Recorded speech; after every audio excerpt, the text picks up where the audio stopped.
So we're finally all moved in, set up, and ready to roll here in the new shop. So if you'd like to get a full shop tour, as well as some shop setup tips, then stick around and check it out.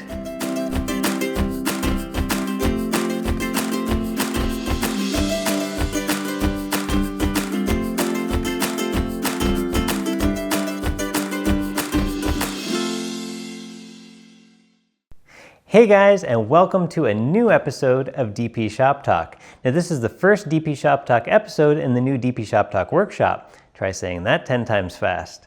So I wanted the first episode to be a shop tour. I wanted to share with you guys how I've set up the new shop space and why. So I'm hoping that this will be something that will be useful to you guys in setting up a new shop of your own or just making tweaks to your existing shop. So I'm going to share some shop setup tips along the way. So without further ado, let's jump into the tour. So similar to the tour that I did in the old shop, we'll start off with a 360-degree spin starting at the back wall.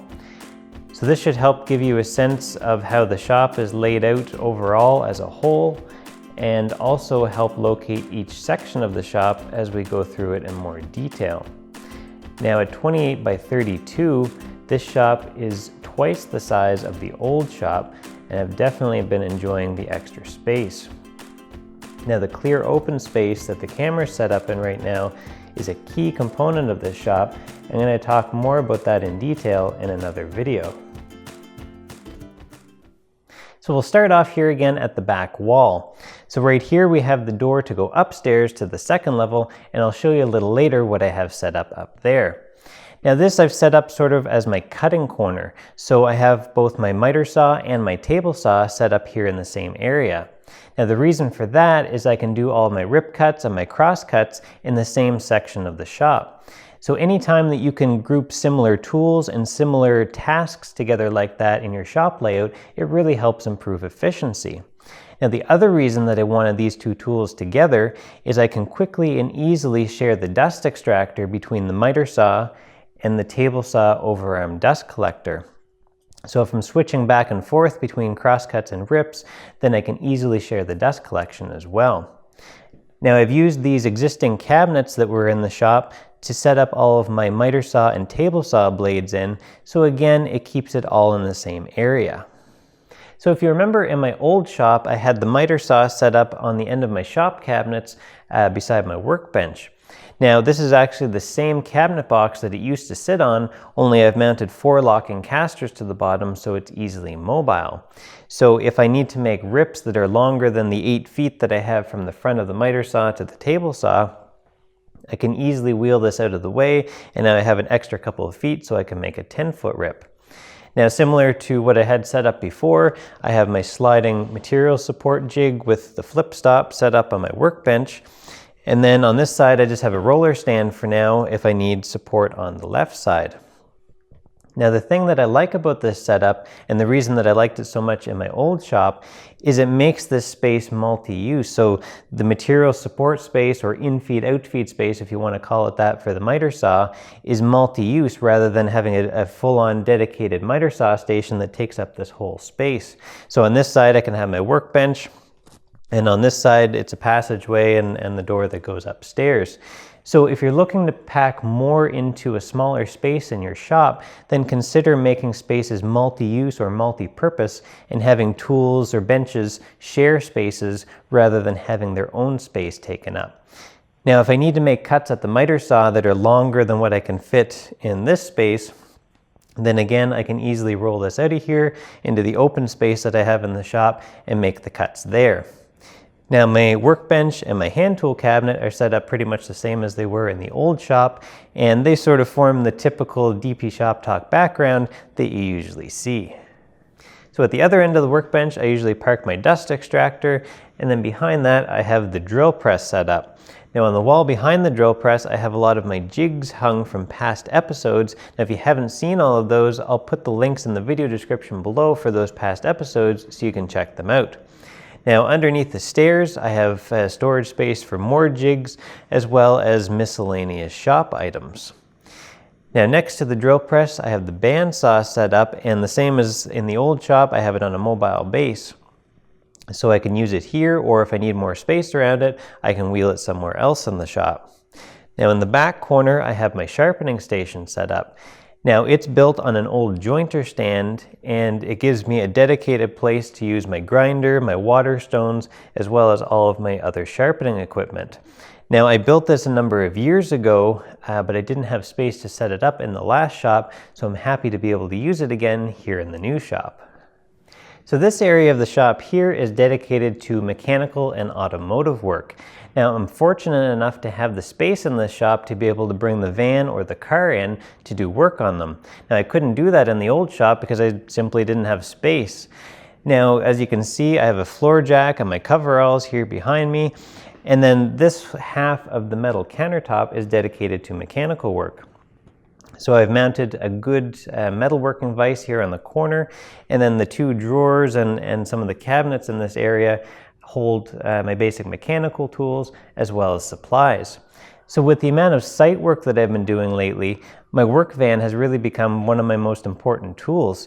So seeing that it's a 10-year-old Chevy van, it's needed a lot of repairs, unfortunately. So having the space and the ability to do that now in the new shop has really become important. So all of the white cabinets in this space were here when we moved in, which was a huge bonus. So this garage was originally built by a cabinet maker as his cabinet shop, so it was a perfect fit for me and what I wanted to use it for. So I have some L boxes stored in this open space underneath here, and then in the rest of the drawers and the cabinet spaces, I have all my hardware and finishes, supplies, etc. stored in there. So it gives me a good place to keep everything organized and out of the way. Now this half of the countertop over here is just sort of for general use. So I have some of my battery chargers set up, and my tool bag and my 12-volt drill driver L box, just for easy access when I'm working here in the shop. Now underneath I have my bigger Makita compressor, which lives in the shop all the time, as well as a garbage can and some miscellaneous items under there. Now this shop also came with a stereo wired right into it, which I've really been enjoying.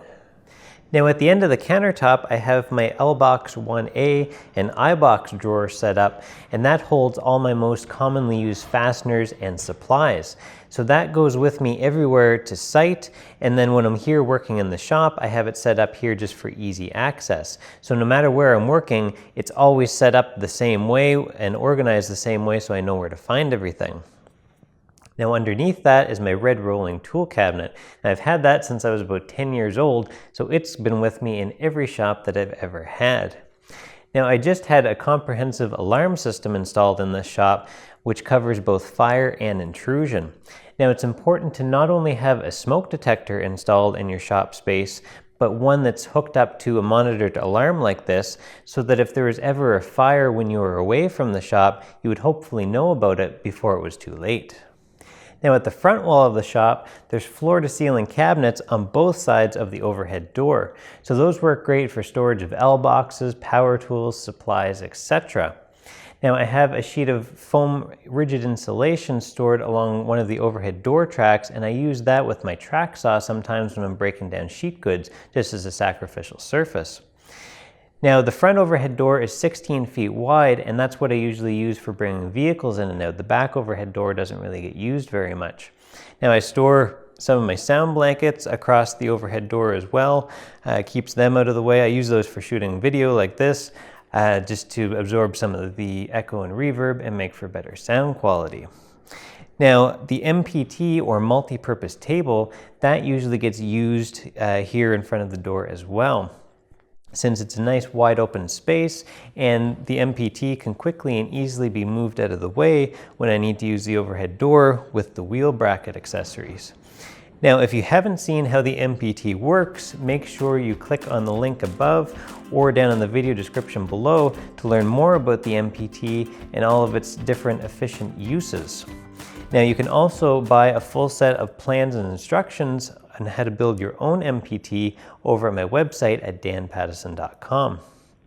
Now I find the key to making the best use out of overhead door space like this in a shop is to treat it like a wall space most of the time, except what goes in front of it is easily and quickly portable. So like the MPT here or the bandsaw at the back door, they're quick and easy to move out of the way when the overhead door needs to come up and be used, but most of the time when the door is not in use, they can be parked there, you can do your work in front of it and treat it almost like it was a wall. So that brings us to the final wall where the table saw is set up at. Now at this end of the wall I have storage for good size offcuts and rips of sheet goods, as well as my miter saw station, track saw guide rail case, and level case. Now the ceiling in this shop is 9 feet tall, which is perfect for working with sheet goods. So you can stand them up against the wall or swing them around when you're working with them and not worry about hitting the ceiling. And next to that I have my clamp storage rack from the old shop, and underneath is my portable router table. Now the router table can easily be moved out if I need more in-feed, out-feed space for it, but usually it stays right there. Now behind the table saw I have my assembly / outfeed table. Now it's also on 4 locking casters, so it can move anywhere in the shop, but usually it stays right here. It has a torsion box top, so it stays very flat and stable, so it's perfect for assembling cabinet projects. Now I wanted to make sure that my clamp rack and my assembly table were close together. As I mentioned earlier, the more you can group like tools or items together, the more efficient your shop layout is, since they get used together. Now, beside and above the table saw, I have my dust collection set up. So that consists of my ambient air cleaner, my single stage dust collector hooked up to the Oneida Super Dust Deputy, and then I also have my shop vac hooked up to the smaller dust deputy. Now, if you'd like more information on my complete dust collection setup, make sure you check out the episode that I did on small shop dust collection solutions. So that brings us back to the cutting corner where we started. So we'll quickly head upstairs and I'll show you how I have that set up.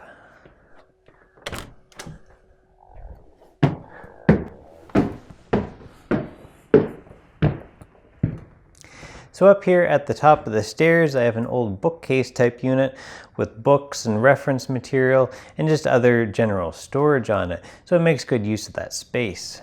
So looking from that bookcase unit down the other way, you can see how the rest of the space is laid out. Now this is where I've used my old shop cabinets, which you'll recognize from the last shop. So I've hung most of the wall cabinets over here for some extra storage, and then the base cabinets I've set up in sort of this L-shaped peninsula for storage underneath and then an extra work surface on top. Now behind that I've set up a lot of my smaller scraps and offcuts of sheet goods so I can organize them all so I can find what I need, but yet it keeps it out of the way of the main shop space downstairs. So down here is where I have my office set up. So this built-in bar area was here when we moved in, so I thought I'd make use of it and turn it into my desk space. So because the work surface is countertop height rather than desk height, I built this custom chair setup to bring the chair up to the proper sitting height for working at it. So I can use it like this for a sitting desk, or I can pull the chair out and use my riser platform and anti-fatigue mat to make it into a standing desk. So I like being able to switch it back and forth like that depending on how I want to use it. So this is where I do all my video editing, design work, invoicing, etc. All that fun office stuff. So that brings us to the conclusion of the new shop tour. Now if you'd like to see a few pictures and videos of the actual process of setting up the new shop, you can check out that on the DP Shop Talk Instagram page, and I'll put that link in the video description below. Now I'm going to be doing a few more episodes on shop setup related topics, so make sure you stay tuned for that. Now I'll also put a whole pile of links in the video description below for past episodes that I referenced, as well as any tools or products that I've shown, so you can find everything in one place. Now, as you guys know, a shop is always a work in progress. It's always changing and improving over time.